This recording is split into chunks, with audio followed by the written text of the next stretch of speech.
وہ مدنی چینل کہ جس مدنی چینل کو چلانے کے لیے اربوں روپیہ اہل سنت و جماعت کا سالانہ خرچہ ہو رہا ہے. معزز ناظرین، اربوں روپیہ.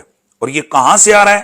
یہ وہی میرا اور آپ کا زکوٰۃ کا پیسہ ہے، یہ وہی ہمارا چندہ ہے، یہ وہی ہمارا فطرانہ ہے کہ جو ہم بڑے جذبے کے تحت ہم دعوت اسلامی کو دیتے ہیں. یہ ٹیلی تھون کے ذریعے سے جو کروڑوں روپے اکٹھا کیا جاتا ہے، یہ وہ ہمارا اربوں روپیہ ہے کہ جو صرف ایک مدنی چینل پہ اربوں روپیہ لگ رہا ہے. جو باقی یہ للے تللے ہو رہے ہیں انشاءاللہ اس پہ میں پوری، اگر میں چاہتا ہوں کہ ان کی طرف سے ان کا گالی برگیڈ متحرک ہو تو پھر میں ان کو ایک ایک ثبوت دوں کہ پھر کس مرکزی شورا کے رکن کا کتنا کون سا محل تیار ہو رہا ہے، اور اس کے لیے صرف اس کے جو بلڈنگ کو بنانے کے لیے اس کی جو ایسیسریز ہیں، اس کے جو ٹوٹیاں شیشے ہیں نا، وہ 3 کروڑ روپے کے باہر سے منگوائے گئے.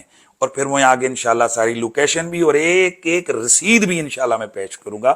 اللہ کے فضل سے میرے پاس تمام چیزیں موجود ہیں، اور اب میں نے فیصلہ کر لیا ہے کہ اس گالی برگیڈ کا میں جو نا منہ توڑ جواب دوں کہ یہ وہ لوگ ہیں کہ جو سید کائنات کے حوالے سے جو بے ادب ہیں ان کے خلاف نہیں بولتے ہیں. یہ توہین رسالت کے حوالے سے چیزیں آتی ہیں تو جب انہیں کہا جائے کہ بھائی مدنی چینل کے اوپر آپ اس چیز کا اظہار کریں، ابھی ختم نبوت کا معاملہ سپریم کورٹ میں ہوا، اس پر ان سے کہا گیا کسی کی کوئی توفیق نہیں ہے. انٹرنیشنلی توہین ہوتی ہے، قرآن جلایا جاتا ہے، ان میں سے کسی کی کبھی یہ توفیق نہیں ہوئی. جب کہا جائے کہ اس مدنی چینل کے اوپر آپ آواز کو اٹھائیں تو سارے کہتے ہیں کہ کیا ہم چینل کو بند کر دیں. تو اب ہم پوچھنا چاہتے ہیں کہ وہ جو اربوں روپیہ اہل سنت و جماعت کا اس مدنی چینل پہ لگ رہا ہے تو کیا وہ صرف اس لیے کہ اس قسم کی جناب خرافات آپ لوگوں کے سامنے لے کے آئیں اور ان کا عقیدہ اور ان کا ایمان خراب کریں آپ لوگ؟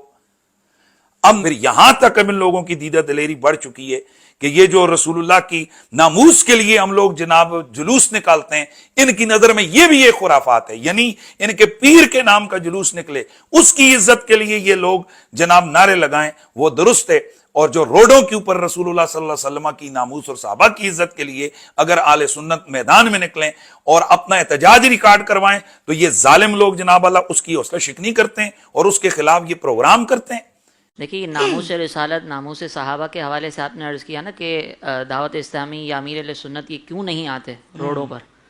اصل میں مسئلہ یہ ہے کہ اگر آپ ہوا کے رخ پر چلیں گے نا تو تباہ ہوں گے، اور اگر آپ ہوا چل رہی ہو اور آپ مضبوط درخت کی مانند کھڑے رہیں تو پھر آپ کامیاب ہیں.